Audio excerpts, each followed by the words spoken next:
Hello everyone शांति पाठशाला को मु आपण मानंकु स्वागत जनाउछि।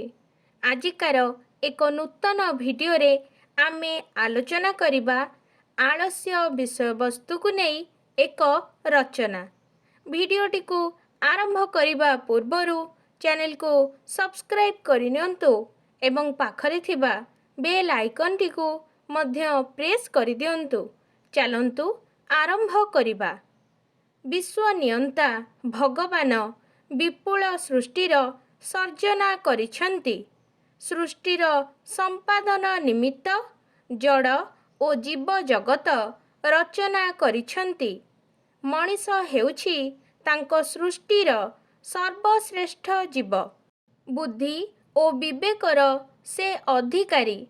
ए अनंत सृष्टिर सुरक्षा ओ सुजत्न निमित्त परमेश्वर एभली करिछंती। मात्र मनीष ताहा बुझी पारुनी। कर्म संपादन करी मनीष भगवानंक सत्ता को पूर्ण करिबा कथा, मात्र ताहा संपादित होई पारु नाही। ए विशाल जगतरे आमे दुई श्रेणीर मनीषंकु लक्ष्य करिबा।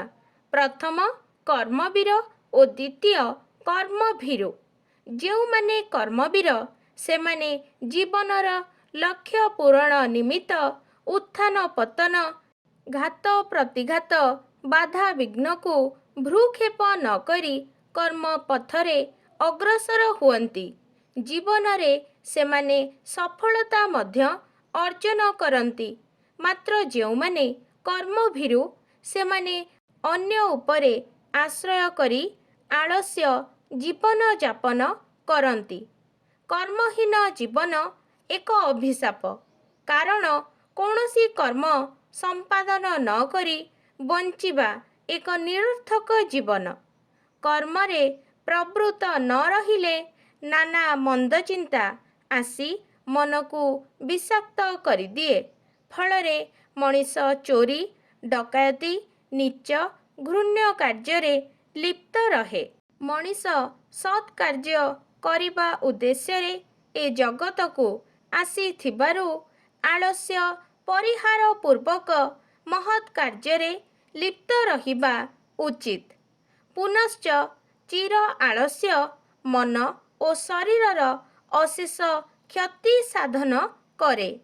कौनसी कार्य रे मनोयोगी न होई आलस्य जीवन यापन द्वारा मन असुस्थ रहे। असुस्थ मनर प्रभाव रे शरीर मध्य रोगाक्रांत होई जाए। आलस्य जीवन यापन करुथुवा व्यक्ति ना निजर ना समाजर काहारी उन्नति साधन करि पारंती नाही, बरं समाज आगरे सेमाने केवल घृण्य विवेचित हुअन्ति। आलस्य जीवन नारकीय जीवन सह परिगणित।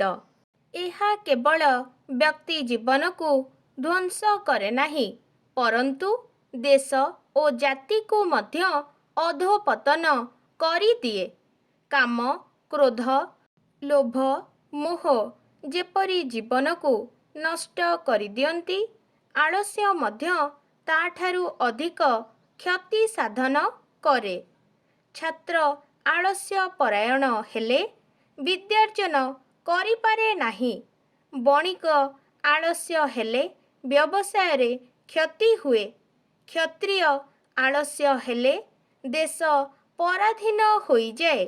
अतएव आलस्य सर्वदा वर्जनीय। सेथिपाई विशिष्ट दार्शनिक टेलर कहिछंती, जीवंत लोकर श्मशान हेउछि आलस्य।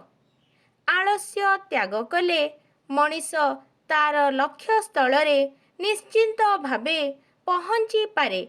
एई सफलता केवल कर्मवीर मानंक भाग्य पटरे ही लिखित थाए। कर्म द्वारा मनीष तार भाग्य रेखा को मध्य परिवर्तन करिपारे। सेथिपाई कुहा जाए, work is worship duty is God. संसार रे एभली कोनोसी କାର୍ଯ୍ୟ ନାହିଁ ଯାହା ସାଧ୍ୟ ନୁହେଁ। ଏହା କେବଳ ସମୁଚିତ କର୍ମ ଦ୍ୱାରା ହିଁ ସମ୍ଭବ, ଆଳସ୍ୟ ଦ୍ୱାରା ନୁହେଁ। ଅତଏବ ଆଳସ୍ୟ ଠାରୁ ଦୂରରେ ରହି କର୍ମର ଜୟଗାନ କରିବା ଉଚିତ। ସେଥିପାଇଁ ଯଥାର୍ଥରେ କୁହାଯାଇଛି, ଭାଗ୍ୟର କଥା ଭାବୁଥାଏ ଖାଲି ଅଳସ, ମୁଣିରେ ଢଳା ହୁଏ ସୁନା କଳସ। ଆଜିକାର ଭିଡ଼ିଓଟି ଆପଣଙ୍କୁ କିପରି ଲାଗିଛି କମେଣ୍ଟ ମାଧ୍ୟମରେ ନିଶ୍ଚୟ ଜଣାଇବେ ଏବଂ ଲାଇକ୍, ସେୟାର, ସବସ୍କ୍ରାଇବ୍ କରିବାକୁ ଜମାରୁ ଭୁଲିବେନି। ଧନ୍ୟବାଦ।